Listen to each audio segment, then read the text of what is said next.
गया चक्षुरुन्मीलितं येन तस्मै श्रीगुरुवे नमः। नमो महावदन्याय कृष्ण प्रेम प्रदायते कृष्णाय कृष्ण चैतन्य नामने गौरतुषे नमः। हे कृष्ण करुणा सिंधो दीन बंधो जगतपते गोपेश गोपिका कांत राधा कांत नमोस्तुते। तप्त कांचन गौरांगी राधे वृंदावनेश्वरी वृषभानुसुते देवी प्रणमामि हरिप्रिये। तवैवास्मि ना जीवामि त्वया बिना इति विज्ञाय राधे त्वं नये मां चरणान्तिके। गुरुवे गौरचन्द्राय राधिकायै तदालये कृष्णाय कृष्णभक्ताय तद्भक्ताय नमो नमः। वाञ्छाकल्पतरुभ्यश्च कृपा सिन्धुभ्येव च पतितानां पावनेभ्यो वैष्णवेभ्यो नमो नमः। श्री कृष्ण चैतन्य प्रभु नित्यानंद श्री अद्वैत गदाधर शिवासादि श्री गौर भक्त वृंद। हरे कृष्ण कृष्ण कृष्ण हरे हरे, हरे राम राम राम हरे हरे। मैं सर्वप्रथम मध्य गुरु पाद्म पद्म परमाराध्यतम नित्य प्रविष्ट ओम विष्णुपाद अष्टोत्तर श्रीमद भक्ति वेदांत श्री नारायण गोसाई महाराज मध्य शिक्षा गुरु पाद्म पद्म परमाराध्यतम नित्य प्रविष्ट ओम विष्णुपाद अष्टोत्तर श्रीमद भक्ति वेदांत श्री वामन गोसाई महाराज के श्री चरण कमलों में अनंत अनंत कोटि दंडवत प्रणाम कर उनकी अहित की कृपा की वांछा करती हूँ। मैं ग्रंथराज श्री चतन शिक्षामृत दे रचेता ओम विष्णुपाद श्री भक्ति ठाकुर के चरणारविंद में कोटि कोटि दंडवत प्रणाम कर उनकी अहित की कृपा की अभिलाषा करती हूँ। मैं उपस्थित श्रोता मंडली वैष्णवी सभी के लिए यथा योग्य बंदन अभिवंदन दंडवत करती हूँ। तो हम प्रेम के स्तर पर हैं और ये प्रेम का जो स्तर आ भी गया ना, तो एक तो है हमारी आत्मा और सामने है परमात्मा, और बीच में यदि कोई महात्मा आ जाता है, कोई गुरुदेव ऐसे आ जाते हैं जो हमें इन चीज़ों को ठीक से समझा पाते हैं और हमें अच्छे से मार्गदर्शन करते हैं, हमारा ठीक से बता देते हैं, तो स्थिति समझ जाती है। फिर जो हमारा जन्म है ना, जैसे कि भक्तिविनोद ठाकुर कह रहे हैं कि इसी जन्म में कृत्य हो जाता है। वो जब प्रेम भक्ति तक पहुंच जाता है तो इसी जन्म में उसका जन्म सार्थक हो जाता है। तो उस समय जो रसिक और भावुक लोग हैं, जिनके हृदय में किसी प्रकार की सांसारिक गांठ नहीं रह गई है, उन लोगों का ये रास्ता है प्रेम का। तो प्रेम का अंकुर, प्रेम का बीज, प्रेम के वृक्ष का बीज जिसके हृदय में उदित हो गया है, उसके जीवन को यहाँ पर सार्थक बता रहे हैं।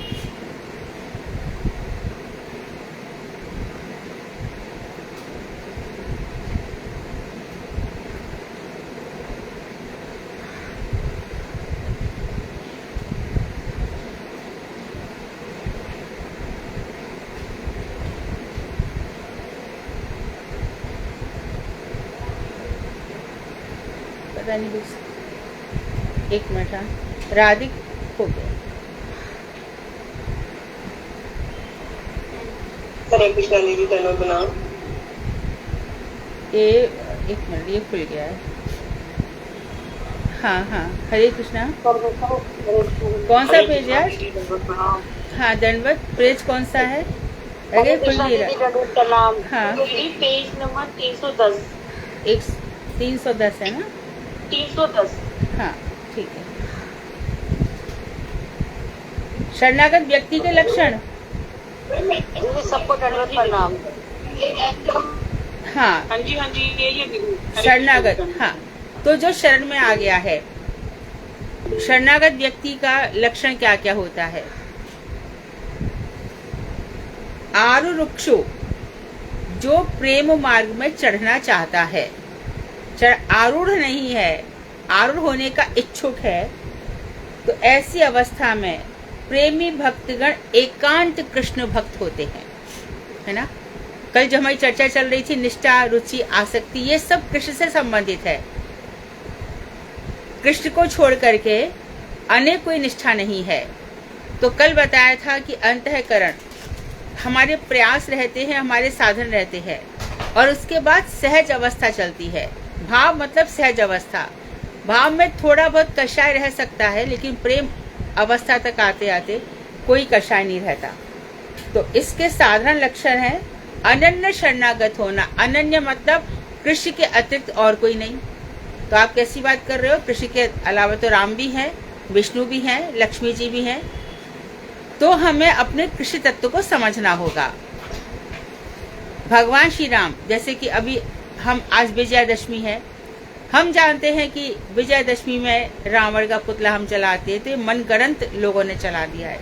गौड़ीय वैष्णव जानते हैं कि आज के दिन भगवान श्री राम ने लंका जीतने के लिए कूच किया था, लंका विजय करने के लिए प्रस्थान किया था, इसके लिए विजयदशमी है। आज विजय प्राप्त की ऐसा नहीं है, है ना। तो वहां पर चलेंगे। अब कोई कहे कि भैया अब ये जो 9 दिन है इसमें श्री रामचरितमानस का नवान पारायण कर लो। क्यों कर लो? निष्ठा, हमारी निष्ठा तो श्री कृष्ण में है ना, अनन्य निष्ठा। हम कृष्ण के ही भजन करेंगे। अच्छा, जैसे कि हमने और भी बात करी थी कि हम राधा कृष्ण की पूजा करके सब, तो लक्ष्मी जी की पूजा करें, गणेश जी की करें या शंकर जी की करें, ऐसा नहीं है। उन्हीं की पूजा करने से सबकी पूजा हो गई, ऐसा हमें मानना होगा।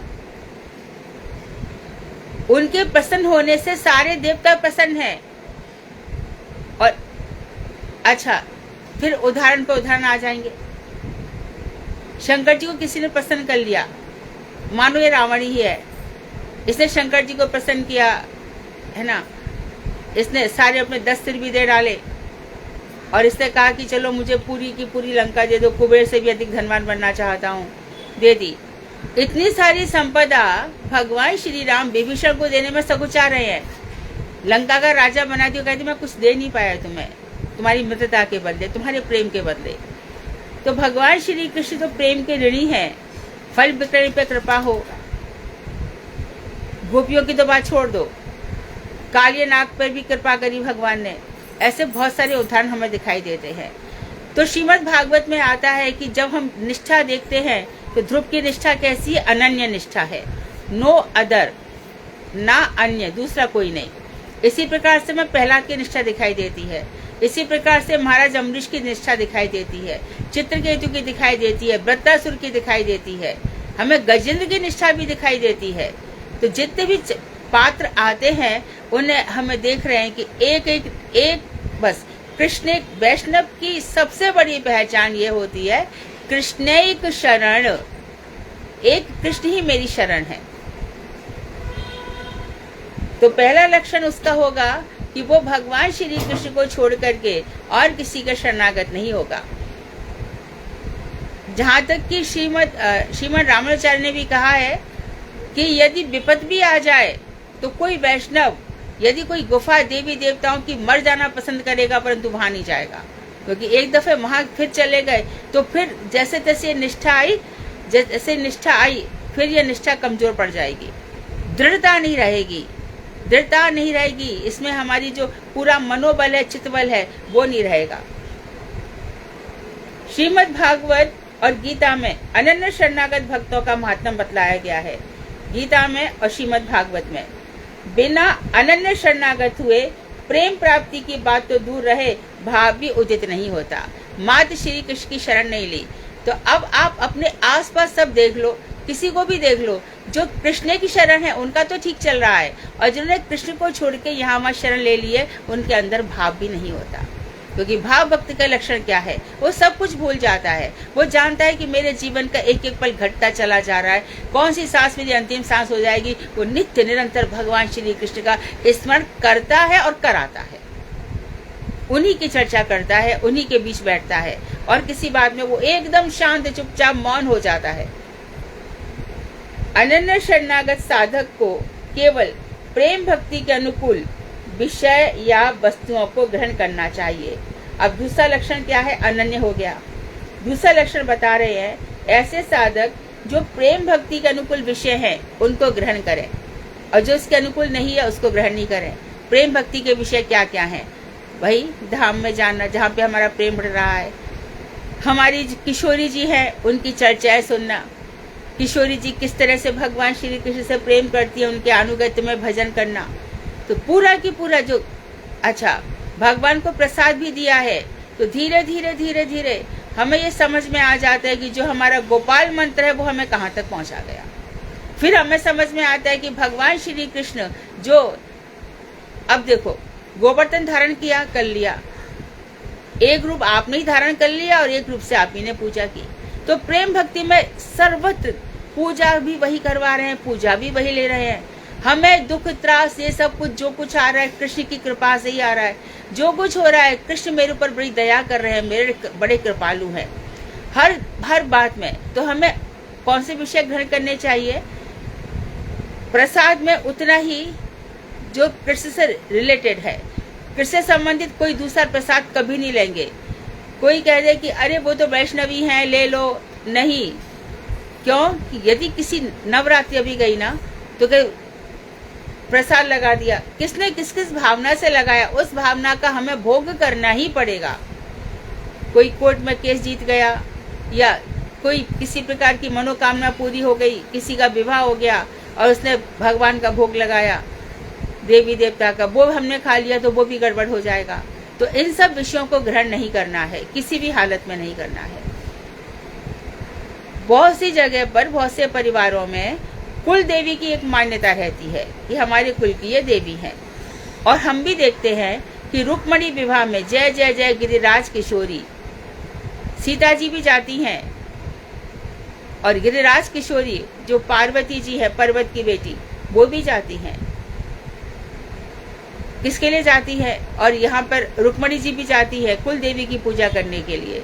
लेकिन वो सब क्या है? पूरी निष्ठा रुक्मणी की श्री कृष्ण में है, पार्वती जी की शंकर में है, सीता जी की भगवान श्री राम में है। कुल देवी का क्या किया? तो कुल देवी जो हमारी रीति चली आ रही है, रिवाज चली आ रही है, तो आप जो कुछ भी है, जो कुछ भी पूजा हो रही है गायत्री देवी आपकी, आपके अंदर ये शक्ति है। तो 5 जनों को शक्ति दे रखी है, सूर्य को, चंद्रमा को, सूर्य को, चंद्रमा को, सूर्य को, ब्रह्मा जी को, शंकर को, कि वो कृष्ण भक्ति दे सकते हैं। भगवान ने इन 5 को शक्ति दे रखी है। और ब्रह्म संगीता में ब्रह्मा जी ने भी ये बताया है। तो ये 5 इसके लिए वो जाते हैं। लेकिन वहीं पर देवी के ही सब कुछ हो गए, देवी आप मुझे ये दे दो, वो ऐसा नहीं है। देवी के पास गई हैं और निष्ठा कहाँ पे रही है उनकी? इन तीनों की वहीं पर रही है। अनन्य शरणागत भक्तों को केवल प्रेम भक्ति के अनुकूल विषय या वस्तुओं को ही ग्रहण करना चाहिए, और साथ ही उन्हें प्रेम भक्ति के प्रतिकूल विषयों का सर्वथा वर्जन करना चाहिए। और जो प्रतिकूल है उनको छोड़ना पड़ेगा, जिसमें हमारी प्रेम भक्ति नहीं बढ़ रही है, ऐसे लोगों का, ऐसी चर्चाओं का, ऐसी सब बातों का साथ छोड़ना पड़ेगा। अच्छा, अभी हम प्रेम भक्ति के अनुकूल हो गए, प्रेम भक्ति। अभी हमसे कोई कह रहा है कि चलो चारों धाम चलते हैं। चारों धाम से मतलब यहाँ पे चलते हैं, इधर बद्रीनाथ, केदारनाथ। तो वो सोचेगा कि हाँ हो के तो आते हैं, अच्छी बात है, चारों धाम करने चाहिए। लेकिन वहाँ पे भी वो क्या करेगा? जाएगा भी तो अपने, मेरे भगवान श्री कृष्ण से संबंधित, मेरी राधा जी से संबंधित कुछ है तो नहीं भैया, वृंदावन परित्यज्य पाद एकम न गच्छति। वृंदावन को छोड़ के तो वो कहीं जाते नहीं है। मेरा निवास वृंदावन में है, चाहे मन से रहे, चाहे बाहर से रहे, चाहे धाम कैसे भी रहे, मैं वृंदावन में हूँ। तो ये बहुत ऊंची अवस्था है, इसलिए संत महात्मा वृंदावन छोड़ के नहीं जा सकते। अब कोई पूछे कि गुरुदेव और ये सब हमारे वैष्णव वृंदावन छोड़ के बाहर जाते हैं, तो वहां पे भी वो क्या कर रहे हैं? वहां पे नित्य निरंतर राधा कृष्ण की चर्चा कर रहे हैं, उनके प्रेम में डूबे हुए हैं। जैसे कि श्रीमन महाप्रभु समुद्र देखते थे तो उनको यमुना जी की याद आ जाती थी, रथ को लेकर चलते गुंडीचा मंदिर तो उनको वृंदावन धाम याद आ जाता था। तो लोग बहुत ऊंची अवस्था में आरूढ़ हो चुके हैं, आरूढ़ वहां पहुंच चुके हैं। वो जहां देखते हैं वहां पर उनको कृष्ण, चाहे वो रूप गोस्वामी हो, सनातन गोस्वामी हो। सनातन गोस्वामी की परिक्रमा देखी ना, वो कैसी होती है, पग पग पर राधा कृष्ण की। जहाँ पे नवल कुंड में कौन सी लीला हुई, अप्सरा कुंड में कौन सी लीला हुई, संकर्षण कुंड में कौन सी लीला, इन्हीं लीलाओं का चिंतन करते हुए चलते हैं। तो प्रेमी व्यक्ति को जब ये लीलाओं का चिंतन होता है तो वही तो भजन की सिद्ध अवस्था है ना। जहाँ पे हम बोलते हैं हरे राम, हे राधा रमन लाल जी, हे राधा रमन लाल जी। तो जो प्रेम भक्ति के अनुकूल विषय है उन्हीं शास्त्रों को पढ़ेंगे, रसिक और भावुक का साथ करेंगे।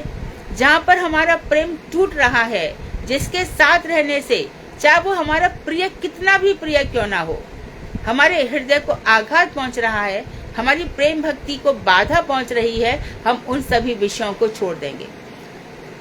कभी कोई किसी को, जो प्रेमी व्यक्ति होता है वो उतना ही खाता है जितना उसका भजन चलता रहे। स्वाद स्वाद में किसी ने खा लिया तो प्रेमी भक्ति कहेगा, अरे मुझे तो निद्रा आ गई, मुझे 4 घंटे 5 घंटे सोना चाहिए था, मैं 7 घंटे सो लिया, अब क्या हुआ मेरे ठाकुर जी का? तो वो फपक फपक के रोता है, इतने तो मुझे उनसे प्रेम करना चाहिए था, मेरा भजन कहाँ गया? अरे उनके ठाकुर जी के चरण कहाँ चले गए, किशोरी के चरण कहाँ चले गए, अब मैं क्या करूँ, कहाँ जाऊँ? इस तरह से उनका हो जाता है। तो इसके प्रेम के प्रतिकूल कोई भी विषय या कोई भी वस्तु को वो ग्रहण नहीं करते, ये उनका दूसरा लक्षण है। और वो ये भी कहते हैं कि साथ साथ तो दोनों चीजें यदि चलते रहोगे कि ये भी चले तो फिर वो लक्ष्य कभी नहीं मिलता। दोनों चीजें रेल पट्टी की तरह चलती ही रहेंगी, एक कभी डेस्टिनेशन कभी नहीं होगा। तो हमें एक कमरा है, उसमें शुद्ध हवा भी आती रहे और अशुद्ध हवा भी आती रहे तो न शुद्ध का लाभ होगा। तो इस तरह से हमें सबसे उठकर, सबसे हटकर, सबसे ऊपर उठकर हमें एक लक्ष्य रखना चाहिए। तो जितनी भी सर्वथा विरोधी चीजें हैं उनका त्याग कर देना, वर्जन त्याग कर देना चाहिए। कृष्ण ही और शरणागत भक्ति की क्या पहचान है? कृष्ण ही मेरी रक्षा करेंगे हर वक्त हर पल। कृष्ण का नाम हरि से बड़ा, हरि का नाम अंत में निकला ये परिणाम। कितने हिंस्र जंतु है वन में, ध्रुव की रक्षा कौन कर रहा था? प्रहलाद की रक्षा कौन कर रहा था? भगवान का नाम कर रहा था। भगवान श्री कृष्ण मेरी हर वक्त रक्षा करेंगे। और ऐसे नहीं हजारों उदाहरण है। मीरा की भक्ति तो बहुत ही ऊंची थी, तो वो तो खुद ही द्वारकाधीश में समा गई। ऐसे ऐसे हजारों उदाहरण हमारे शास्त्र भरा पड़ा है इन बातों से। तो श्री कृष्ण ही में एकमात्र मेरे रक्षक हैं और किसी का अनन्य शरण। अब मानो किसी के जीवन में इतना दुख आ रहा है, इतना दुख आ रहा है, दुख का अंत दिखाई नहीं देता। अरे कोई ज्योतिषी मिल जाए, पंडित मिल जाए तो तुरंत चिल्लाएंगे, अरे अन्याश्रय क्यों किया? फिर महाप्रभु कह रहे हैं, आश्रस्तु वा पादरताम पे नष्टु वा, आप मेरा आलिंगन करें या आप मुझे अपने पैरों से रौंद डालें, मेरे आप ही हैं। क्या आप है? इतने तो हमने सुना है कि आपके पास आने से रोग शोक ताप मोह सब दूर हो जाते हैं। हमारे जीवन में तो बहुत कुछ हो रहा है, फिर ये कैसे हो रहा है? अरे बहुत कुछ मिलना था, इतना सा मिल करके मैं इसलिए तुम्हें जीवन से विरक्त करा रहा हूँ और मैं शरीर से भी विरक्त करा रहा हूँ। तुम समझोगे ही नहीं कि मैं तुम्हें किस लेवल पर ले जा रहा हूँ। तो हमें अन्याश्रय नहीं करना चाहिए। कृष्ण मेरी सदैव रक्षा करेंगे। तो इसलिए हर कार्तिक में गुरुदेव कहते थे ज्योतिषियों के पास नहीं जाना है, ये लोग पहले अपना कल्याण ना कर लें।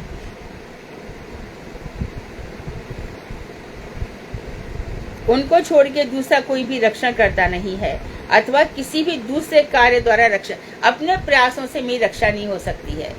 हर वक्त हर जगह, तब चाहे कहे कि चलो दुर्भाग्यवश या कैसे भी करके, मानो वैसे तो नरक कोई जाएगा ही नहीं, परंतु हमारे महात्मा लोग कहते रहे कहीं भी रखे उनका नाम ना बिसरे। वो हमारी सब जगह रक्षा कर रहे हैं। और खुद ही यमराज ने कह दिया है कि देखो, जो भी एक बार भी कृष्ण का नाम ले ले तो मुझे मेरे पास मत लाओ। एक बार भी भगवान श्री कृष्ण के आगे अपना सिर झुका दे, एक बार भी कह दे हे नाथ आप ही मेरे हैं, मैं आपका हूँ, मेरा और कोई नहीं है, तो उनको कभी भी एक बार भी कहने से मेरे पास मत लाना। तो हमारा उनको छोड़ करके और कोई भी दूसरा रक्षा करता नहीं है। अरे ठीक है, अभी क्या करें, चलो शंकर जी की पिंडी पे जल चढ़ा दो, तुम्हारा ये काम हो जाएगा। नहीं, ऐसा नहीं। कृष्ण ही मेरी, भगवान शंकर तो गोपीश्वर महादेव बन करके बैठे हैं। भगवान शंकर भी तो सब जगह भगवान का नाम ले रहे हैं, ये भी तो ध्यान रखना होगा। तो बहुत से लोग इस तरह से शंकर जी की उपासना फिर बहुत सकाम होकर के करते हैं, देवी जी की उपासना सकाम होकर करते हैं, गणेश जी की उपासना सकाम होकर के करते हैं। और अरे वो होना है जो होगा, गणेश जी की कृपा से हमको बेटा हो गया, दुर्गा की कृपा से, ये सब नहीं है। भगवान ने जो चाहा वो मिला। अब देखो जैसे कि राधा रमण जी का मंदिर ही समझो ना, वहां पर ग्रस्त भक्त चल रहे हैं तो वो श्री कृष्ण की उपासना करते हैं, तो वहां पे क्या बेटे नहीं होते क्या? तो इसमें गणेश जी और दुर्गा जी क्या करेंगी? भगवान को जिस जहां पर जो पुत्र पुत्री देने हैं वो देंगे ही। जनक जी को जरूरत नहीं थी बेटे की, वो विदेह थे, शरीर रहते हुए भी उनको शरीर का अध्यास नहीं था, बिल्कुल शरीर का आभास ही नहीं था कि मेरे शरीर के साथ क्या हो रहा है। और उसी सभा में जब अष्टावक्र आए जनक जी की सभा में, जो विधेय है इसलिए वैदेही कही जाती है सीता जी, तो जब यहाँ तो बहुत महान दार्शनिकों के यहाँ पर हम बैठे हुए हैं। जब 8 त्रिवक्रा तो कुब्जा तो 3 जगह से टेढ़ी है, अष्टावक्र 8 जगह से टेढ़े थे, तो उन्होंने सीधा ही कहा, जनक आपने चमारों की सभा बुलाई है क्या? तो शरीर को कौन देखता है? तो किसी भी प्रकार से हम शरीर की रक्षा के लिए या यहाँ हृदय वहां पर दे देंगे, हृदय हम दे देंगे, अपना मन वहां पर देंगे, अपनी बुद्धि, अपने सब कुछ वहां पर दे देंगे। किसी भी दूसरे कार्य से हमारी रक्षा नहीं हो सकती। भक्तों को ऐसा दृढ़ विश्वास होता है, रक्षा करेंगे तो कृष्ण, मरण में जीवन में सब कहीं भी मैं रहूं, कृष्ण के चरण ही मेरी शरण है। ऐसा विश्वास हमारे किस किस का था?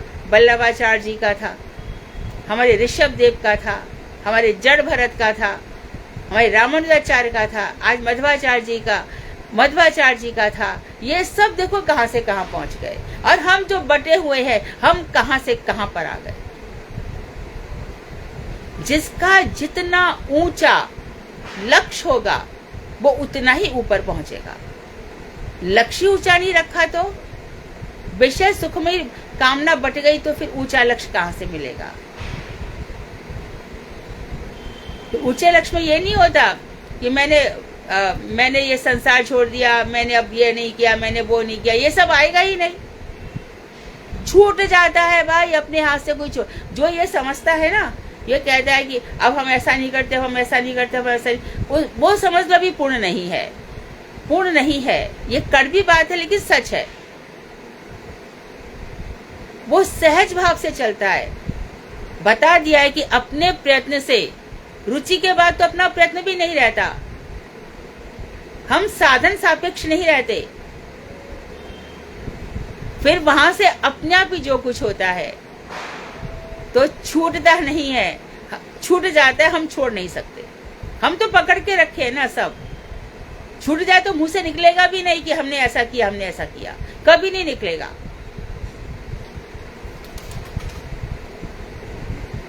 भक्ति तो गूंगे का गुड़ है। जब वहां तक अवस्था तक पहुंच जाता है तो क्या हो गया क्या नहीं हो गया। हाँ, ऐसा कभी हो सकता है अवश्य कि मैं पहले शंकर जी को बहुत मानती थी, पर शंकर जी इतने दयालु निकले कि मुझ पर ऐसी कृपा हुई कि अब तो बस कृष्ण ही कृष्ण है। या मैं पहले शक्ति जी की बहुत पूजा करती थी, उन्होंने मेरे को ऐसा कर दिया कि अब मैं कृष्ण की उपासिका हो गई हूँ, कृष्ण का उपासक। ये संभव है, लेकिन इस तरह से संभव नहीं कि हमने ये छोड़ दिया, हमने वो छोड़ दिया। अरे जो भक्त है वो तो हमेशा क्या करेगा, तृणादपि सुनीचेन तरोरपि सहिष्णुना मानिना मान देने कीर्तनीय सदा हरि। वृक्ष से भी अधिक अपने को सहनशील समझेगा, इतना दैन्य उसके अंदर होता है। अरे छोटा शरीर का है भाई, शरीर से छोड़ दो, मन से भी छोड़ो। और कृष्ण एक्सेप्ट किए कि नहीं, वो मेन बात है। एक्नॉलेजमेंट कृष्ण के यहाँ पे हुआ कि नहीं, वो देखने की चीज है। कृष्ण ने कितना, हमें गुरु वैष्णवों ने कितना स्वीकार किया, तब सेवाएं आती है वहां से। नित्य निरंतर उनका नाम चलता है, नाम ही जब, सेवा का फल नाम जब और बढ़ता है और बढ़ता है, तो समझ लो कि चला गया। हम सुबह कर लिया, फिर उसके बाद दिन तो हमारा, हम कुछ भी करें है, हम कृष्ण के ही पर हम कुछ भी करें तो भी नहीं चलेगा, मनमानी नहीं चलती। फिर वहां तो ये बहुत ही अच्छी लाइन है, जिसने भी ये गीत बनाया, अनन्य निष्ठों के लिए अच्छा है, जाई विद राखे राम। कृष्ण हमें जैसे ही रखेंगे वैसे ही रहेंगे।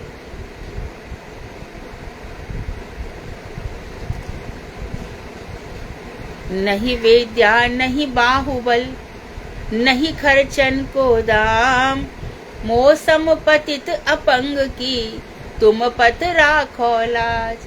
कुछ नहीं है हमारे पास, हम अधम है, पतित है। अरे हम क्या छोड़ेंगे? कुछ उनकी कृपा से भगवान छुड़वा दे रहे हैं। खुद ही कह रहे हैं, श्रीमद् भागवत उठाओ, क्या कहा, मैं सबसे पहले संसार छुड़वाता हूं। क्यों? सारे संबंधियों को उसका विद्वेषी बना देता हूं, उसके हृदय से सारे संबंध निकाल देता हूं। उसका जब कोई नहीं रहता है, फिर जब वो मेरा ही रहता है तब मैं उसको स्वीकार करता हूँ। है ऐसी स्थिति हमारी? दूसरों को सुनाने के लिए बातें नहीं होती हैं, अपना अपना देखना पड़ेगा। ये सब पैरामीटर्स हैं। ये जितने भी हम श्रद्धा साधु संग पढ़ रहे हैं, इनका वर्णन भक्ति रसायन सिंधु में भी आता है, माधुर कादम्बनी में भी आता है, जैव धर्म में भी आता है, शिक्षा में, सभी ग्रंथों में इसका वर्णन आता है। एक एक पॉइंट पर गुरुदेव महीनों महीनों बोलते थे कि खुद स्वयं होना चाहिए, इसमें कर्तापन की भावना नहीं होनी चाहिए। जीव की, कल हमने डाला था उसमें, जीव की स्वतंत्रता भगवान ने दी है, तेरी मर्जी तू जहां पे जा, लेकिन फल अपने हाथ में रखा है। अब अहल्या देखो, गौतम ऋषि की पत्नी, गौतम ऋषि की पत्नी, अब हम कहते हैं कि इंद्र वेश बनाकर आ गया गौतम का, पर वाल्मीकि रामायण में जो गौतम ऋषि शतानंद ऋषि का हमेशा जिनका साथ रहता था, वहां तो साफ कहा गया है अहिल्या को इंद्र से कहीं ना कहीं जुड़ाव था। हमारी कमी होती है जो लोग आकर के हमें चीट कर जाते हैं। तो भक्ति का बहुत ऊंचा लेवल है। तो अहिल्या को पत्थर बनना पड़ा। यदि वो कह देती गौतम ऋषि से, अरे मैं तो नहीं जानती थी, मैं तो समझे आप ही थे। गौतम ऋषि ये ऋषि हैं, इनको सब कुछ पता है, मैं जानता हूं। इसी प्रकार से देख लो जमदग्नि ऋषि, उनकी पत्नी रेणुका, जरासा ही तो, जरासा गंधर्वों के मोह में आ गई कि कितना अच्छा। इसी प्रकार से हम सब हैं। फिल्म देख ली, या क्या रोमांस हो रहा है, ये देख ली, ये देखो क्या क्रिकेट इंडिया जीत रही है, क्या ये सब क्या है, यही सब है जो हमको, और जहाँ पे थोड़ा सा भी आकर्षण हुआ वहां पे हमें इनको याद रखना पड़ेगा। ये इसको कहते हैं अनन्य निष्ठा। सबसे मन हटा लेना, सब जगह से मन हटा लेना। जब कभी कभी वर्ल्ड कप मैच होता है, 12 जीतने वाला होता है, तो कमेंट्री आती थी, ट्रांजिस्टर होते थे छोटे छोटे, गुरुदेव इंडिया जीत रही है, अरे हटो। कभी कोई रुचि ही नहीं रही, क्योंकि वो लोग देश की सीमाओं से बंधे हुए नहीं होते। उनके लिए क्या भारत, क्या अमेरिका, क्या चाइना, सब जगह तो कृष्ण के दास दासी हैं। हमारी ऐसी स्थिति है क्या? अभी तो हम यही कह रहे हैं कि हमने छोड़ा। नहीं भैया, ये छूटेगा। हमारे छोड़ने से कुछ नहीं छूटने वाला। लिख कर देती हूं मैं, शास्त्रों की बात कह रही हूं मैं, हमारे छोड़ने से नहीं छूटता। तो हम जहां सोचेंगे कि हमने छोड़ा, नेक्स्ट टाइम देख लेना वही स्थिति, सिचुएशन सामने आएगी, फिर बताने कि छूटा कि नहीं छूटा।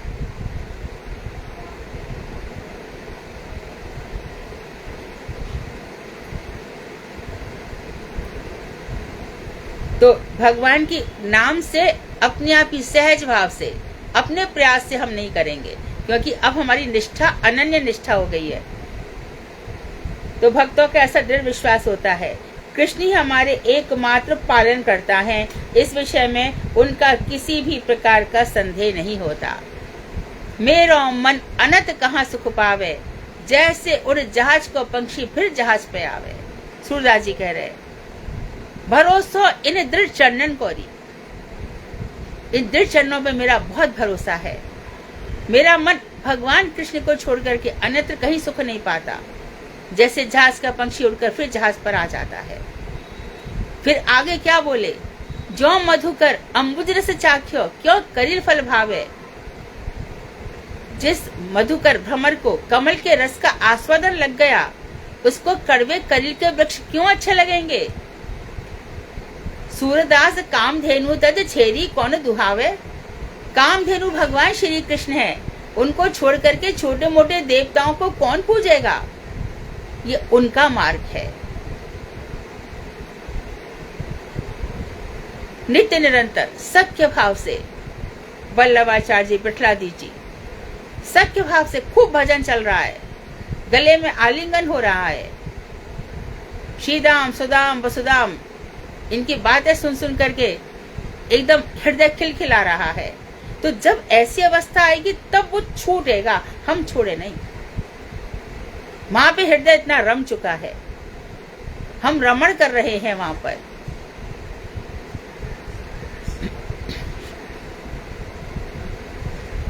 तो उसको कोई संदेह नहीं रहता कि कृष्ण ही तो इतने दुख आए तो कृष्ण पालन कर रहे हैं। हाँ भाई, जो कुछ भी हो रहा है ये सब श्री कृष्ण मुझे अपने गोलोक धाम में ले जाने का अधिकारी बना रहे हैं। मैं बीमार पड़ रहा हूं तो भी, हाँ तो भी निकाल दिया ना, पिछला जो कुछ गलतियां हुई थी उनको सुधार दिया। अनादिकाल से हो सकता है ना। मैं अतिशय दीनहीन हूँ, ऐसा सुदृढ़ और सरल विश्वास अनन्य भक्तों का होता है। आगे फिर वही बात, मैं बहुत ही दीनहीन हूँ, मेरे पास क्या है, मेरे पास न चित्त बल है, कोई बल ही नहीं है मेरे पास, बस मैं इतना ही जानता हूँ कि आप मेरी रक्षा करेंगे।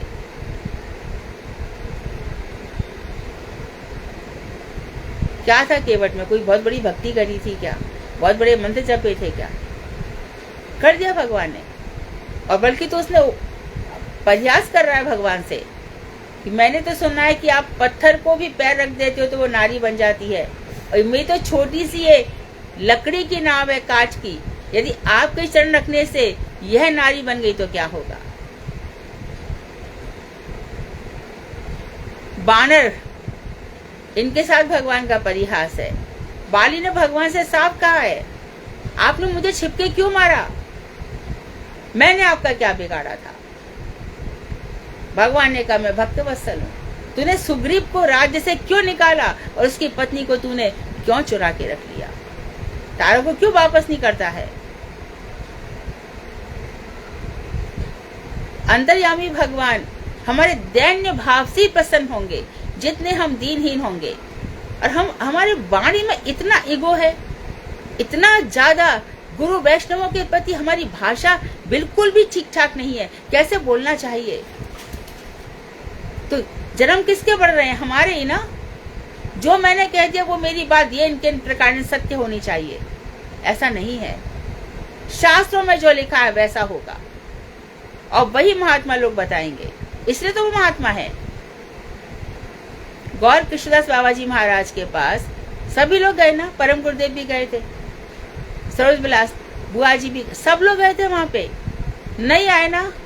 तो उनका कि हमें प्रभुपाद जी ने भेजा है, तब वो आए, उनका नाम सुन करके आए।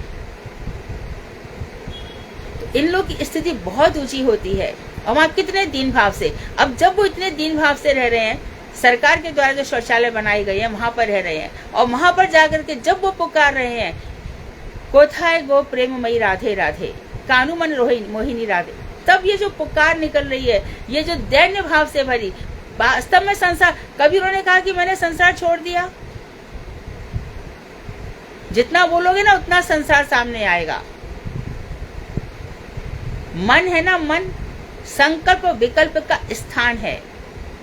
संकल्प रोज संकल्प करता है ऐसा नहीं, और रोज संकल्प टूटते हैं। जैसे स्कूल के बच्चे रोज स्कीम बनाते हैं, शेड्यूल बनाते हैं, सुबह इतने बजे ये पढ़ेंगे, इतने बजे ये पढ़ेंगे, इतने बजे ये पढ़ेंगे, रोज उनका बनता है और रोज ही टूट जाता है। इसी प्रकार से हमें मन के गुलाम एकदम, मन में संकल्प विकल्प और फिर विकल्प, ये करूं कि ये करूं, ये करूं कि ये करूं, हमेशा दुविधा रहती है, हमेशा दुविधा रहती है। तो ये मन से कुछ छूटता नहीं भाई, भगवान की कृपा से कुछ छूट गया तो छूट गया। ऐसा सुदृढ़ और सरल विश्वास अनन्य भक्तों का होता है कि मैं अतिशय दीनहीन हूँ।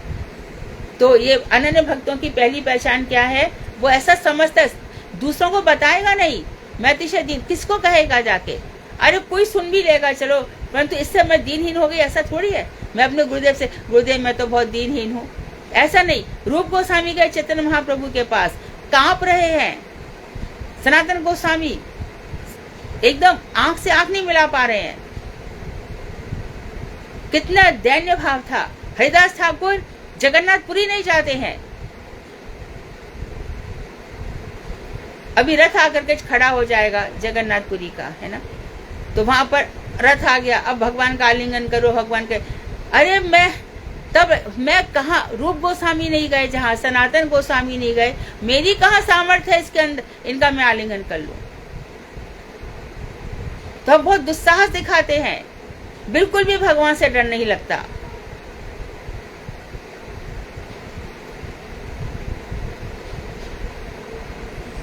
हमारी सामर्थ्य, मैं कुछ भी नहीं कर सकता, कृष्ण की इच्छा के बिना कोई भी कुछ नहीं कर सकता, अनन्य भक्तों का ऐसा विश्वास रहता है। इसलिए आज के बाद इस लाइन को रख लो कि भगवान करवा रहे हैं जो कर रहे हैं, मैं अपने बल से कुछ भी नहीं कर सकता। जितना कहोगे उतना ही भगवान परीक्षा ले डालेंगे और उतना ही फंसोगे। मैं इससे बात नहीं करूंगा। देखा तो सही बात करनी पड़ रही है। सहज भाव से जो हो जाए, हमें बस भजन करना है, बाकी भगवान जो छुड़वा दे, जो करा दे। और भगवान तो मंगल ही मंगल है, वहां मंगल ही मंगल है। अपने करे से हमारी गलतियां हो सकती हैं, उनके करे से कुछ भी नहीं होता। श्री हरि नाम का अनन्य भाव से आश्रय ग्रहण। अनन्य भाव से कैसे? अनन्य शरणागत भक्त भक्ति के समस्त अंगों में से श्री नाम का अनन्य भाव से आश्रय ग्रहण करते हैं। तो ना भक्ति के 64 अंग हैं, 5 प्रमुख अंग हैं, और इसमें कीर्तन, हरिनाम संकीर्तन ये प्रमुख अंग है। तो भक्त क्या करते हैं? हरिनाम संकीर्तन। नाम संकीर्तनम यस्य सर्व पाप प्रणाशनम। जिनका नाम संकीर्तन, तो नाम संकीर्तन कैसे? हरिदास ठाकुर कभी वाचिक, कभी उपांशु और कभी मानसिक जप कर रहे हैं। नींद सी आने लग जाए, शरीर है, आ सकती है नींद, कोई बात नहीं है, फिर जोर से हरे कृष्णा। कृष्ण मेरी आवाज सुनी आपने? आप अंतर्यामी भी हैं और आप बिरजा नदी के उस पार गोलोक धाम में भी हैं। क्या मेरे हृदय की आवाज आज तक पहुंची?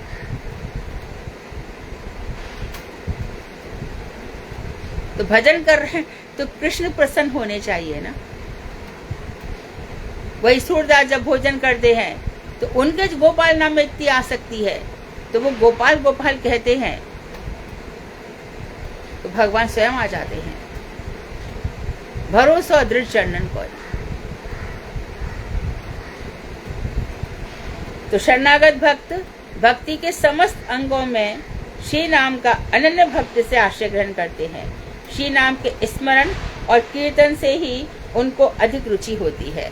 भगवान का नाम जब चलता रहे, भगवान का कीर्तन चलता रहे, कीर्तन में कथाएं भी आ जाएंगी, भगवान की कथाएं चलती रहे। भगवान का नाम जैसे विशुद्ध चिन्मय है, वैसे अन्य भजनांग सहज रूप से नहीं होते। नाम जिस तरह से सहज रूप से चलता है और ये चिन्मय नाम है, ऐसे भक्ति विनोद ठाकुर कह रहे हैं कि अन्य जो भजन के अंग है, जो 64 भक्ति के अंग हैं, वो इतने सहज रूप से नहीं होते। नाम तो कहीं भी करो, है ना, कहीं भी करो। तो जब हनुमान जी जा रहे थे तो एक भक्त राम राम कर रहा था शौच करते समय, हनुमान जी को क्रोध आ गया।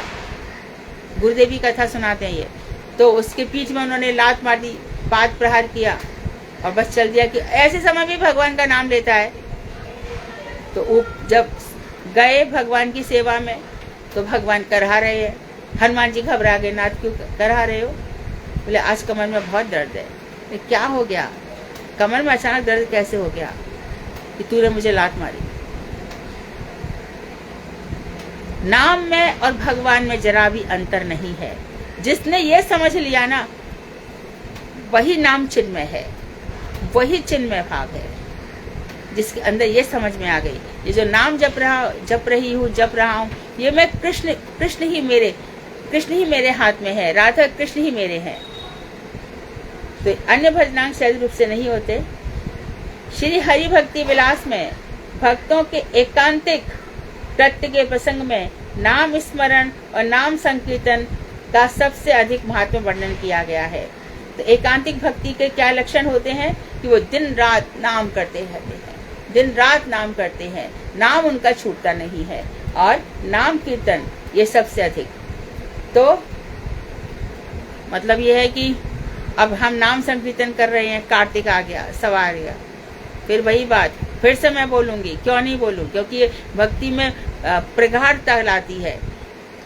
क्योंकि मैं देर से गई थी तो दामोदर भगवान के दर्शन नहीं हुए, और शाम को गुरुदेव की कथाएं होती थी, तो मुझे बहुत लग रहा था कि राधा दामोदर चली जाऊं, 4 परिक्रमा दे आऊं।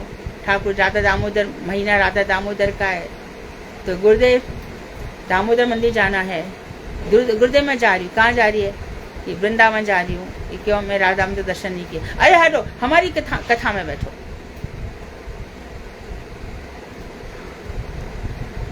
कथाओं में तत्क्षणात् अवरुध्यते, भगवान श्री कृष्ण में आ जाते हैं।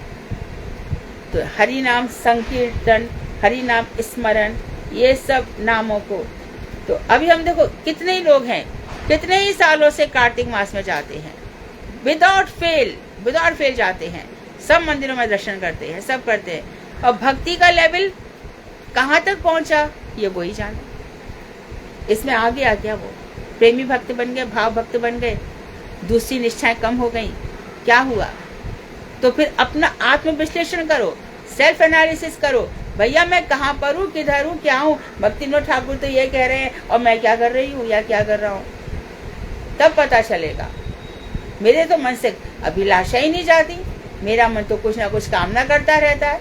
मेरा मन तो कहता है कुछ ऐसा प्रसंग बोल दूं जो सब आकर के मुझसे बात करने लग जाए, कुछ ऐसा मठ में कह दूं कि भैया सब आकर के अरे क्या हुआ क्या हुआ क्या हुआ। अभी तो हम इस समय में, अभी देखो फिर से ये सब होगा, वहाँ क्या चल। वो तो अच्छा है कि सुना सुना करके सबको रोक दिया गया है कि इन सब बातों को मत करो। ये जो कुछ हो रहा है नित्यानंद ठाकुर की इच्छा से हो रहा है, हम इसमें हैं कौन? तो खाली कार्तिक जैसे मास में वैष्णव निंदा का कौन इतना बड़ा अपने ऊपर सिर दर्द लेगा जो हमारे करोड़ों जन्म तक नरक को दिला देगा। आज और बता रहे देखो कि सबसे अधिक महत्व नाम स्मरण और नाम संकीर्तन का है।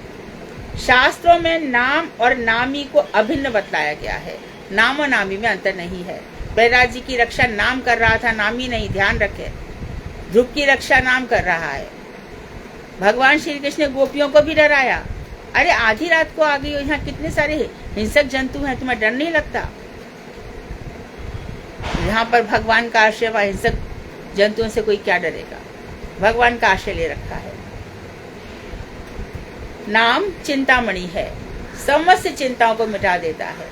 चिंताएं तो रहेंगी संसार में, ये क्या कम चिंता है कि हमारी इतनी उम्र होगी, अब बुढ़ापा आएगा, अब हमको रोग लग जाएंगे, अब हमको मृत्यु आ जाएगी, आधी जिंदगी तो इसी में चली जाए। अरे कितनी बार मर गए, मर जाओ ना, इस बार भी क्या हो गया? तो फिर से मर के नहीं आया था क्या? अभी पहली बार मर रहा है क्या? मौत से डर लगता है।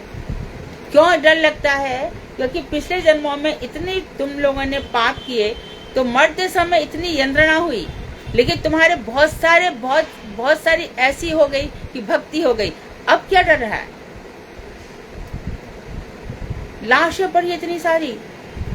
महाभारत के युद्ध में द्वारका में आपस में ही पूरे बंधु बांधव लड़ा करके मर गए। 56 करोड़ यादवों की लाशें पड़ी थी। आत्मा थोड़ी मरी है, आत्मा तो लेके चलेंगे, चलो आगे चलते हैं। ये पड़ाव है, जीवन का एक पड़ाव, फिर दूसरे पड़ाव पे जाएंगे। तो नाम ही अभिन्न है। नाम सब प्रकार की चिंताओं को दूर कर देता है। कृष्ण के चैतन्य रस के विग्रह के रूप में श्री नाम का उदय हुआ है। बहुत ही सुंदर लाइन है। श्री कृष्ण के चैतन्य रस का विग्रह है।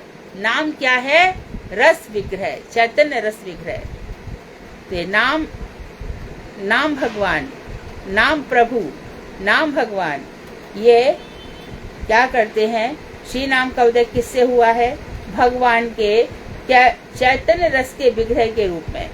तो नाम हो गया एक भगवान का जो सचन विग्रह स्वयं है, और नाम क्या है? उनका चैतन्य रस विग्रह। नाम में रस है और चेतना है।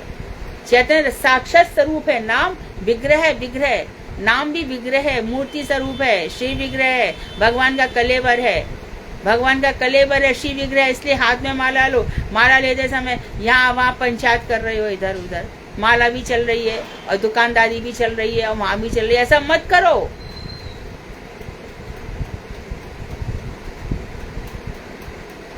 जब ऐसे नाम के प्रति निष्ठा हो जाएगी, तब जो नाम निकलेगा, तब हमारी प्रोग्रेस फटाफट हो जाएगी। जल्दी जल्दी हम इस राज में प्रवेश कर जाएंगे। श्री नाम का स्वरूप ज्ञान ही भजन उन्नति का हेतु है। तो अब इन्होंने कह दिया कि भैया हमने एक बात तो बता दी कि चैतन्य रस विग्रह है, भगवान का शिव विग्रह है नाम चैतन्य रस वाला। अब यहाँ पर बता रहे हैं कि जो लोग कृष्ण स्वरूप और श्री नाम स्वरूप का अनुभव प्राप्त करना चाहते हैं, श्री कृष्ण का क्या स्वरूप है और नाम का क्या स्वरूप है, उन लोगों को चित्त स्वरूप का अनुभव प्राप्त करने के लिए प्रयत्न करना चाहिए। कैसे करना चाहिए कि जब तक चित्त तत्व के स्वरूप की अनुभूति नहीं हो जाती, तब तक साधक भजन में कुशल नहीं हो सकता। इसलिए साधन का फल जो साध्य वस्तु की प्राप्ति है, वो कैसे हो सकती है? चित्त तत्व के स्वरूप ज्ञान की प्राप्ति ही भजन उन्नति का एकमात्र हेतु है। अब इस विषय में कुछ विचार कर रहे हैं। तो मुख्य बात आ गई चेतन। आप बता रहे हो चेतन रस है, समझ गए हम, बिल्कुल समझ गए। भगवान कौन है? चिद आत्मा। भगवान चित्त स्वरूप है, चित्त परम चेतन। तुम कौन हो? हे जीव, तू चिद अंश है, मेरा ही अंश है। जब ये पता चल जाता तो हम दोनों का संबंध पक्का। जीवात्मा परमात्मा का संबंध 100% पक्का। वो भी चित्त स्वरूप है, हम ही चिद अंश है। लेकिन जो बेवकूफ आकर कहते अरे जीव तू शून्य से पैदा हुआ, बच्चों को पढ़ाते ना, बच्चों के उसमें जीव नहीं रखते विवेकानंद की, सारे हिंदुस्तान में पढ़ाई जाती विवेकानंद की जीवनी। और फिर वहां के उनको कि रामकृष्ण परमहंस ने उनके ऊपर हाथ फेर दिया। हाथ फेर के उन्होंने देखा सब कुछ शून्य है, सब कुछ शून्य है, शून्य ही शून्य है। शून्य से तो उत्पन्न हुआ है ना? शून्य से कोई उत्पन्न होता है क्या? करके दिखा दे। अरे असत और सत का फेर है ये। असत से सत उत्पन्न नहीं हो सकता। सत को असत कहा जा सकता है कि तुझे दर्शन नहीं हो रहा उस चीज का। तो नाम चिद अंश की अनुभूति होनी चाहिए। सबसे पहले अनुभूति मम वांशो जीव लोके, जीव भूत सनातन। मैं हमेशा था, हमेशा था, हमेशा था। अपने स्वरूप को नहीं पहचान पाया, इसीलिए ये जन्म ले रहा हूँ, मर रहा हूँ, दुर्गति हो रही है मेरी। तब व्यक्ति एकदम शांत हो जाता है, कछुए की तरह सब जगह से अपने अंगों को समेट लेता है और समेट करके फिर भजन करता है। भजन दूसरों को इम्प्रेस करने के लिए नहीं है, भजन है कृष्ण को वशीभूत करने के लिए। किशोरी जी के चरणों में अपना सब कुछ देने के लिए। आराम से भजन करो, स्तुति गाओ। नटवर नागर नंदा भजो रे मन गोविंदा, नटवर नागर नंदा भजो रे मन गोविंदा। आराम से प्रेम से भजन करो, जो भी जैसे भी। तो ध्यान रहे भगवान श्री कृष्ण का जो नाम है, प्रश्न करने वाले, प्रश्न बनाने वाले इस प्रश्न को अच्छे से बनाएंगे कि भगवान का कलेवर का स्वरूप क्या है। और प्रश्न अच्छे बना रहे हो, और मेहनत तो है, मैं समझ सकती हूँ इतने प्रश्न टाइप करना, लेकिन बीच में बहुत इंपॉर्टेंट प्रश्न छूट जाते हैं, उन पर भी यदि ध्यान रखोगे। कभी कभी one word answer, one line answer भी हो तो अच्छा है। और प्रश्न देने वाले दूसरा प्रश्न का उत्तर हो, उसको पहले प्रश्न के में सारा उत्तर दे देते हैं। तो ऐसे बनाओगे ना one word answer, one line, ये मेहनत तो है, लेकिन काम बांट लोगे तो अच्छा है। अभी तो बहुत सारे लोग आ गए हैं, निशा जी हैं, साधना है, और ये भारती है, अनुराधा है, सुधा है, और हेमा भी है। तो बहुत लोग प्रश्न बना रहे हैं, इसको थोड़ा बांट लो, कॉम्प्रिहेंसिव टाइप क्वेश्चन बनाओ। तो उन लोगों को चित्त स्वरूप का अनुभव प्राप्त करने के लिए प्रयत्न करना चाहिए। हमारा जो चित्त स्वरूप है, हम चित्त अंश है, ये काम हो गया ना, फिर तो देखो फिर कैसे प्रगति होती है। फिर देखो डर भी निकल जाएगा, किसी प्रकार का भय रहेगा ही नहीं, किसी प्रकार का नहीं रहेगा, क्रोध भी नहीं आएगा किसी पर। मैं क्यों फालतू किसी पर क्रोध करके अपना जन्म बिगाड़ूं? मैं क्यों ये काम क्रोध, मतलब कौन ये सब करता है? शरीर का धर्म है, मेरा इनसे क्या लेना देना? तुम्हारे भाग्य में सुख लिखा है, कहीं भी रहो मिलेगा, सुख दुख तो चक्र नेमिवत परिवर्तन थे, सुखानी चा दुखानी चा। जैसे रेल के पहिए के या यहाँ के कह लो बैलगाड़ी का पहिया होता है, चक्र होता है, चलता ही रहता है, ऐसे सुख दुख आते जाते, इनकी परवाह कौन करता है? जो भक्त होता है वो तो देखता रहता है, क्या ठाकुर तेरी लीला है। मर गया कोई हमारा प्रेमी, तेरी कृपा, बहुत अच्छी बात है। कहाँ गया? अरे यहीं कहीं होगा। तो वही याद रखना चाहिए, चित्रगुप्त का पुत्र या फिर श्रीवास पंडित का पुत्र, बुला लिया था उनको, हम तो नहीं आना। अरे कौन से धर्म का पिता है? ऐसे तो कभी पिता बन के आता है, कभी पुत्र, कभी पुत्री, कभी मैं इसका पिता था। ये सब संबंध हम नहीं इस चक्कर में पड़ना चाहते। ये चित्त स्वरूप का ज्ञान है, ये आत्मा का ज्ञान है। अच्छा, गुरुदेव या हमारे और भी अनेक से हमारे महाराज ये घर छोड़कर आए, ये सोचकर आए कि हम कहाँ खाएंगे, हम क्या पिएंगे, हमें कौन देगा, कौन लेगा। छूट गया ना घर, और क्या नहीं है इनके पास।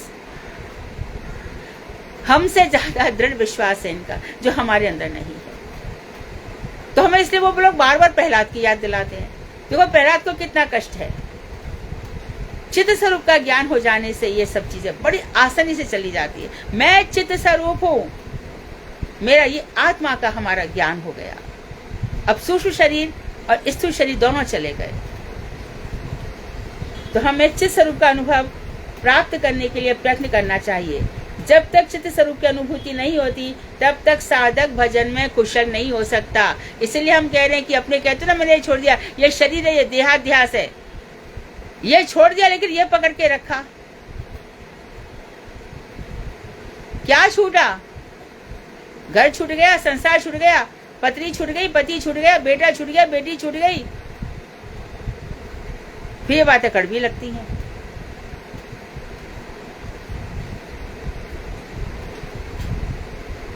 तो जब तक चित्त तत्व के स्वरूप की अनुभूति नहीं होती है तब तक भजन में कुशलता नहीं आएगी।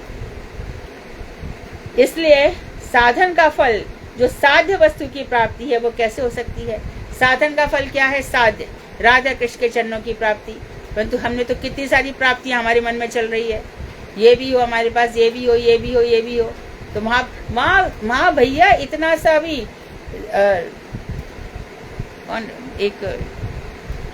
एक वो थे डॉक्टर विद्यानिवास मिश्र थे, वो मेरे डीन थे यूनिवर्सिटी के, मेरी रिसर्च करा रहे थे। वहाँ पर एक बहुत सुंदर बात चल रही थी। तो उन्होंने कहा कि इतना से कषाय है, इतना से कषाय, तो वहाँ से फिर से डाल दिया जाता है कि भैया तेरे ये कषाय इसको पूरा कर ले, क्योंकि ऊपर तो रहेगा नहीं। और उस कषाय पूरे करने के चक्कर में फिर और कर्म बन गए। फिर वहां पर ही वो उदाहरण दिया गया। बाद में मैंने न्याय शास्त्र में पढ़ा कि वही लिखा है कि जैसे ये कुम्हार चाक चलाता है और उसके पास मिट्टी रहती है, मिट्टी से वो उसके सकोरे बनते चले जा रहे हैं। एक बार ऐसा भी होता है कि उपादान मिट्टी खत्म, यानी हमारे कर्म भी खत्म, हमारे सब कुछ भी खत्म, फिर भी चाक चलता है, फिर भी भगवान 2-3 जन्म भेज देते हैं। कुछ कषाय तो नहीं बाकी है। तो भाव भक्ति में जो थोड़ा बहुत रह गया, प्रेम में बिल्कुल एकदम हृदय द्रवीभूत हो जाता है।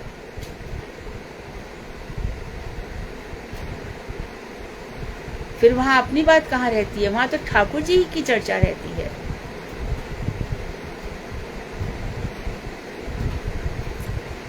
तो चित्त तत्व के स्वरूप ज्ञान की प्राप्ति ही भजन उन्नति का एकमात्र हेतु है। तो हमें स्वरूप ज्ञान होना चाहिए। हम और भी बता रहे हैं, उन्होंने वही बात बताई होगी आगे। जीव चित्त कण है, जीव चित्त कण है, भगवान चिदंश है, चेतन परम चेतन। और तो भगवान एक बहुत बड़े एकदम पूरी की पूरी आग पुंज है, चित पुंज है, और हम उसकी चिंगारी हैं, चित्कण है। कृष्ण धाम चित्त जगत है, भगवान का धाम चित्त जगत है, बिरजा नदी के ऊपर। कृष्ण चित्त सूर्य है, कृष्ण भक्ति चित्त की प्रवृत्ति है, और कृष्ण नाम चित्त रस विग्रह है। ऐसा हमने इससे पूर्व अनेक स्थानों पर उल्लेख किया है। बोले मैं बताता रहा हूं बार बार, जीव तुम चित्कण हो, भगवान का धाम ही चित्त जगत है, कृष्ण चित्त सूर्य है, और कृष्ण भक्ति, कृष्ण चित्त सूर्य है मतलब जैसे सूर्य की किरणें हैं ऐसे हम हैं, और कृष्ण की भक्ति हमारे चित्त की प्रवृत्ति है। चित्त की प्रवृत्ति जो चित्त है वो वास्तव में, देखो ताप हलंत है, चित्त मत कर लेना इसको, चित्त है, चित्त चेतन, चेतन की जो धातु है चित्त, चित्त से चेतन बना है, इसको चित्त मत कर देना नहीं तो गड़बड़ हो जाएगा। कृष्ण भक्ति चित्त प्रवृत्ति है, परम चेतनमयी प्रवृत्ति है कृष्ण की भक्ति। तो हृदय की चेतनता कब है? जब रात दिन कृष्ण भक्ति चल रही है। और कृष्ण नाम चित्त रस विग्रह है, भगवान का नाम। चित्त पहले चेतन आ गया था, तो ध्यान रखें चैतन्य और चित्त एक है, चित्त अलग है। तो चित्त रस विग्रह है, नाम में रस है। तो जब नाम में कोई, यदि कोई बहुत ही सुंदर सी आवाज में भगवान का हरि कीर्तन करता है तो हम कैसे नाचने लग जाते हैं? रस नहीं होता तो कहां से नाचते? और किसी किसी को संसार में बड़ा रस आता है, संसारी फिल्मी गाने चला दो, कौन कौन से थे, मोहम्मद रफी, किशोर कुमार, लता मंगेशकर, धम धुम चला दो एकदम, कैसे नाचेंगे? ये है जड़, जड़ रस, जड़ रस। जड़ रस खोखला है, झूठा है, बनावटी है। और ये है चैतन्य रस। यहाँ पर जो नृत्य होता है उसमें बहुत सारी बातें, ऐसा हमने बहुत पहले बताया अनेक स्थानों पर, तथा उनकी प्रामाणिकता की प्रतिष्ठा के लिए विभिन्न शास्त्रों से हमने श्लोक आदि की भी अवतारणा की है। बोले मैंने पहले जो नीचे सब इंडेक्स दे रखे हैं, नीचे फुटनोट जितने दे रखे हैं, बोले मैंने शास्त्र के प्रमाण भी दिए हैं। अब प्रेमारूक्षु महात्माओं के साथ चित्त तत्व की थोड़ी बहुत आलोचना करके आत्मप्रसाद प्राप्त करने का प्रयत्न कर रहे हैं। अब हम क्या कर रहे हैं? जो प्रेम पर चढ़ने के इच्छुक महात्मा हैं, उन महात्माओं के साथ चित्त तत्व की थोड़ी बहुत आलोचना करना चाहते हैं और फिर आत्मप्रसाद प्राप्त करने का, हम अपने स्वरूप का और अपनी प्रसन्नता जो भगवान श्री कृष्ण से प्रेम है उसको प्राप्त करने का प्रयत्न कर रहे हैं। यदि हमारी पूर्व सुकृति होगी तो हृदय में चित्त सुख का उदय होगा। कोई सुकृति होगी, कैसे? ये सब सुकृति बनती है। तुम लोग ये कथाएं सुन रहे हो ना भक्ति विनोद ठाकुर की, ये सुकृति बड़ी तगड़ी सुकृति बन रही है, इतनी बड़ी सुकृति बन रही है, हजारों जन्मों के पाप ताप खत्म हो रहे हैं और जीवन समापन की ओर है। अब लेकिन भगवान से प्रेम बढ़ रहा है, तत्व ज्ञान हो रहा है। तो ऐसी जब सुकृति होगी तो हृदय में चित्त तत्व का उदय अवश्य ही होगा। चिन्ह मात्र उपलब्धि रूप ब्रह्म। धन्यवाद प्रणाम दीदी, ये लाइन दोबारा से बता दीजिए। अब प्रेमारूक्षु महात्माओं के साथ चित्त जगत, प्रेमारूक्षु, हाँ, जो प्रेम में आरूक्षु तो पता हो गया ना, जो प्रेम में आगे जाने के इच्छुक हैं, प्रेम प्राप्त करने, प्रेम में आरूढ़ होने के इच्छुक हैं, ऐसे महात्माओं के साथ चित्त तत्व की थोड़ी बहुत आलोचना हम करेंगे। यानी कि हम जो आपस में बैठ गए हैं, प्रेमारूक्षु महात्मा हैं, इनके साथ हम करेंगे और फिर उसके बाद जब आलोचना करेंगे, इस सब विषय का वर्णन करेंगे, तब हम आत्म प्रसाद प्राप्त करने का प्रयत्न कर रहे हैं। आत्म प्रसाद मतलब अपनी प्रसन्नता, अर्थात अपना तत्व, आत्म तत्व को जानने की हम कोशिश करेंगे। उसमें क्या होगा? कृष्ण ही हमारे एकमात्र बंधु हैं, जीव चित्कर्ण है, भगवान को कैसे प्राप्त किया जा सकता है, ये सब चीजें आत्म प्रसाद में आ जाएंगी, जिसको दशमूल कहते हैं। यदि हमारी पूर्व सुकृति होगी, कोई हमसे सुकृति बन गई, जैसे कि हम बार बार कह रहे हैं, किसी हमने शुद्ध वक्ता से, किसी शुद्ध वक्ता से श्रीमद् भागवत सुन ली, किसी शुद्ध वक्ता से हमने ये सब ग्रंथ पढ़ लिए, किसी शुद्ध जो शुद्ध भजनानंदी है, तो हमारी सुकृति बन जाती है। तो हृदय में चित्त सुख का उदय होगा। फिर हृदय मलिन नहीं होता, उसमें मालिन्य नहीं आता, क्लेश का अनुभव नहीं होता, कष्ट का अनुभव नहीं होता। क्लेश कष्ट कब होता है? जब उसको संसार में पड़े रहना पड़ता है। चिन्ह मात्र उपलब्धि रूप ब्रह्म ज्ञान में हमारी तनिक भी रुचि नहीं होगी। तो चित्त मात्र जो ब्रह्म की उपलब्धि में हमारी रुचि नहीं होगी, ब्रह्म हट जाएगा। जिसको ये बुद्ध शून्यवाद कहते थे, इसी को इन्होंने क्या किया, शंकराचार्य जी ने उसको मायावाद कर दिया। उन्होंने मायावाद कर दिया, तू भी ब्रह्म है, मैं भी ब्रह्म हूँ, सब माया से खेल चल रहा है। तो जो ब्रह्म है तो उसमें चित्त मात्र है, चित्त अंश नहीं है, खाली अनुभूतियां है, आभास है। तो चित्त मात्र ब्रह्म ज्ञान में हमारी तनिक भी रुचि नहीं है, क्योंकि उसमें चित्त वस्तु का क्रिया विलास नहीं है। क्योंकि जो ब्रह्म है वहां तक तो वो पहुंच पाते हैं, लेकिन भगवान पहुंचकर जो भगवान की क्रियाएं हैं वो ब्रह्म में नहीं देखी जाती। उनका ब्रह्म ना तो नाचता है, ना जन्म लेता है, कोई भी क्रिया नहीं करता। जैसे भगवान हजारों प्रकार की लीलाएं करते हैं, वो नहीं करता।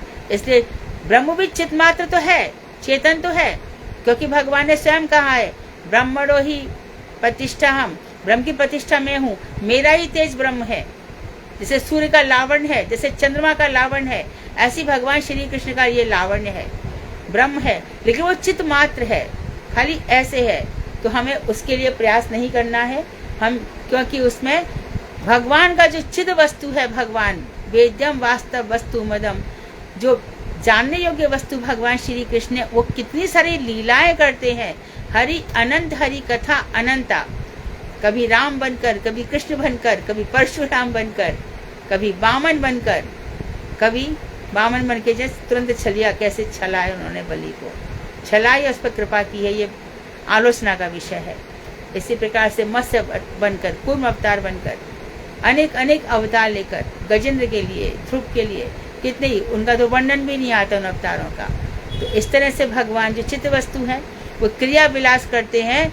ऐसे ब्रह्म ज्ञानी को हम उसका क्रिया विलास नहीं देख पाएंगे। वांछा कल्पतरु वैश्य कृपा सिंधु बेवचा पतितानां पावनेभ्यो वैष्णवेभ्यो नमो नमः। हरे कृष्णा दीदी, एक ये वाली लाइन भी तुम दोबारा बता दीजिए। हाँ। पेज नंबर 311, भगवान का नाम जैसे विशुद्ध चिन्मय है, वैसे अन्य भजनांग सहज रूप से नहीं होते। हाँ, जो और भजन के अंग है ना, जैसे नाम लेना सहज है, भजन के और अंग है, जैसे कि मानो धाम में जाना है, मानो मूर्ति पूजा है, तो इतने सहज नहीं होते जैसा कि नाम है। नाम सहज रूप से, कहीं भी बैठे, किधर भी बैठ गए, लेट गए, उठ गए, खड़े हो गए, जहाँ बैठे हैं वो सहज रूप से चलता है। और जगह तो अभी धाम में जाना है, टिकट ही नहीं हो रही है, हमें तो टिकट ही नहीं हो रही, बोलो टिकट ही कंफर्म नहीं है, तो और इतनी अच्छे से नहीं होते। और जितने भी प्रकार के जो 64 अंग है वो सहज रूप से नहीं हो पाते।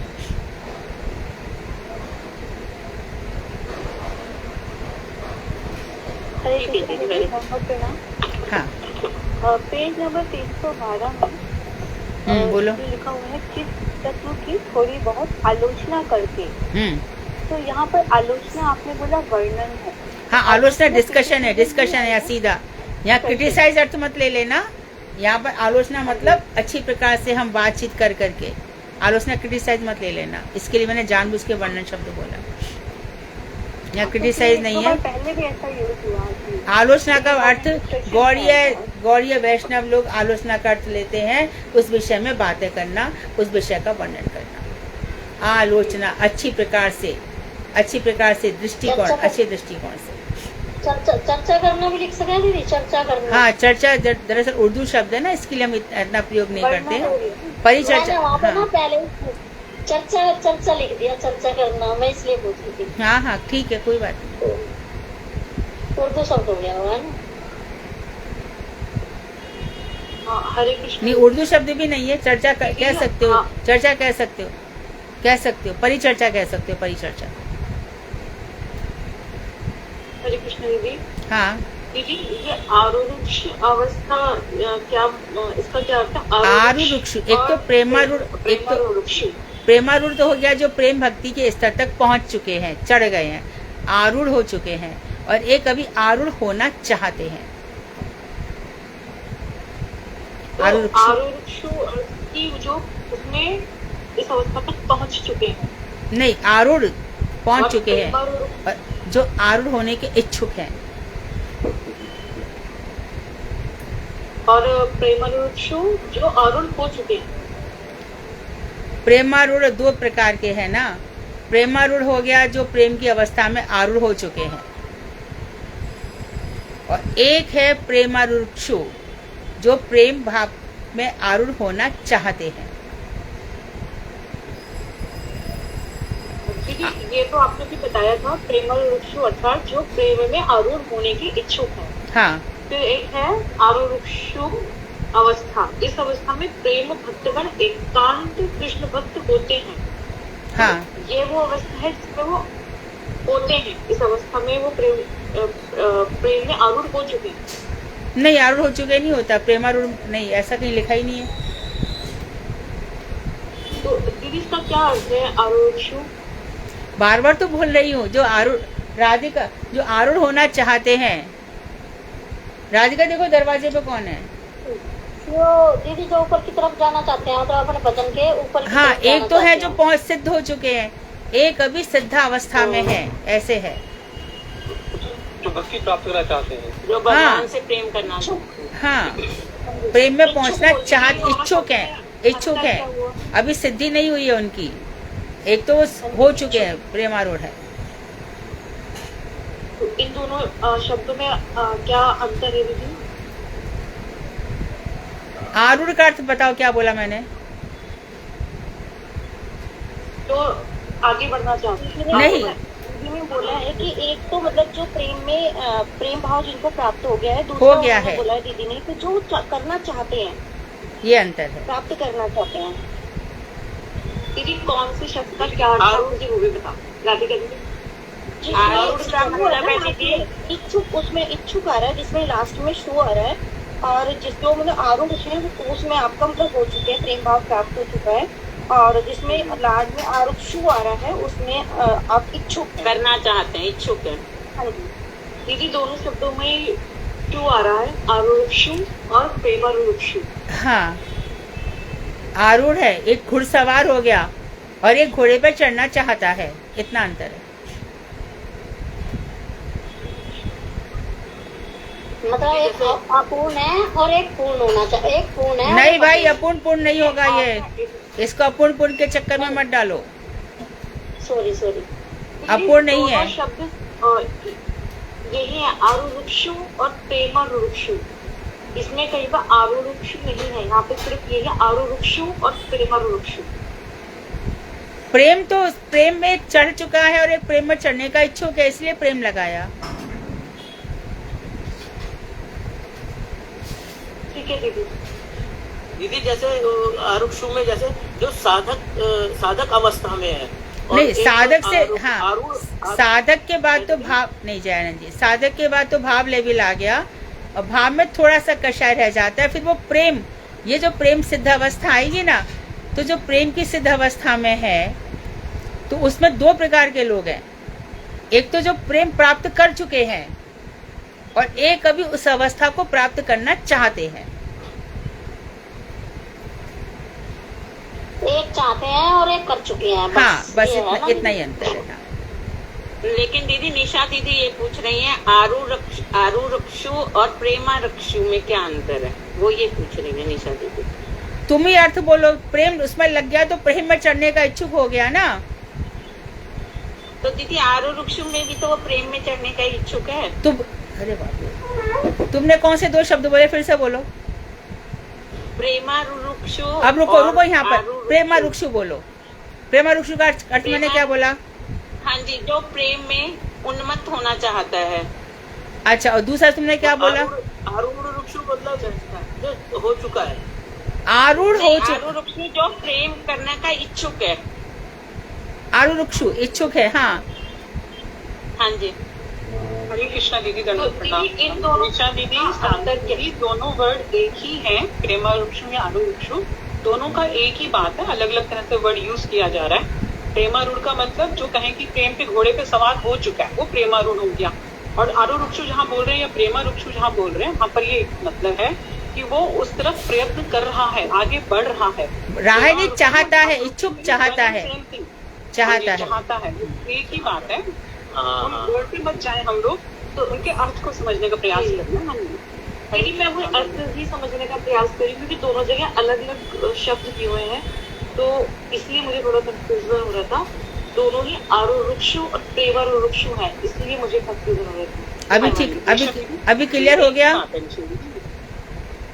जी।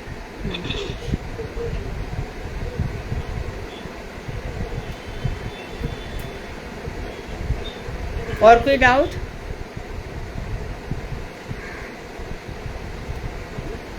दीदी मैं कहूँ, हरे कृष्णा दीदी। कौन है इना? कौन? माधवी बोली दीदी। जयानंद जी, हाँ माधवी, हाँ। कॉफी।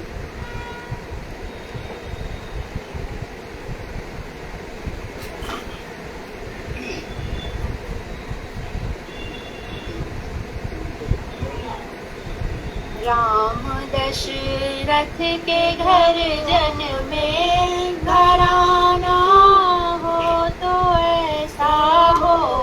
राम दशरथ के घर जन्मे, घराना हो तो ऐसा हो। लोग दर्शन को चले आए, सुहाना हो तो ऐसा हो। लोग दर्शन को चले आए, सुहाना हो तो ऐसा हो। यज्ञ के काम करने को मुनीश्वर ले गए वन में, उड़ाए शीश दंडन के निशाना हो तो ऐसा हो। उड़ाए शीश दर्शन के निशाना हो तो ऐसा हो। राम दशरथ के घर जन्मे, सुहाना हो तो ऐसा हो। धनुष को जाए कर तोड़ा, जनक की राजधानी में। खूब सब मन में शर्माए, लजाना हो तो ऐसा हो। खूब सब मन में शर्माए, लजाना हो तो ऐसा हो। लोग दर्शन को चले आए, सुहाना हो तो ऐसा हो। पिता की मान के आज्ञा, राम वन को चले जब ही। पिता की मान के आज्ञा, राम वन को चले जब ही। न छोड़ा संग सीता ने, जनाना हो तो ऐसा हो। न छोड़ा संग सीता ने, जनाना हो तो ऐसा हो। लोग दर्शन को चले आए, सुहाना हो तो ऐसा हो। सिया को ले गया रावण, बना कर वेश जोगी का।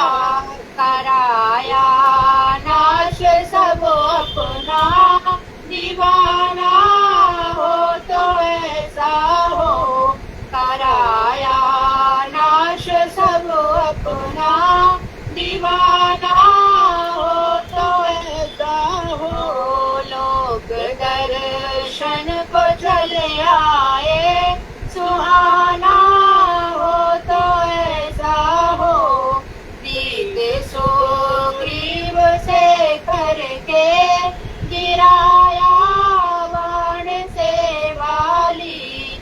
दिलाई नारी फिर उसकी, याराना हो तो ऐसा हो। दिलाई नारी फिर उसकी, याराना हो तो ऐसा हो।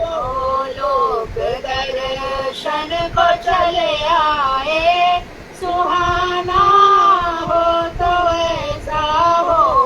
गया हनुमान सीता की, खबर लेने को लंका में। गया हनुमान सीता की, खबर लेने को लंका में। जला कर के नगर आया, सियाना हो तो ऐसा हो। जला कर के नगर आया, सियाना हो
विभीषण को अयोध्या लौट कर आए, वो ब्रह्मानंद भले अपना दिखाना हो तो ऐसा हो, राम दशरथ के घर जन में घराना हो तो ऐसा हो, लोग दर्शन को चले आए, सुहाना हो तो ऐसा हो।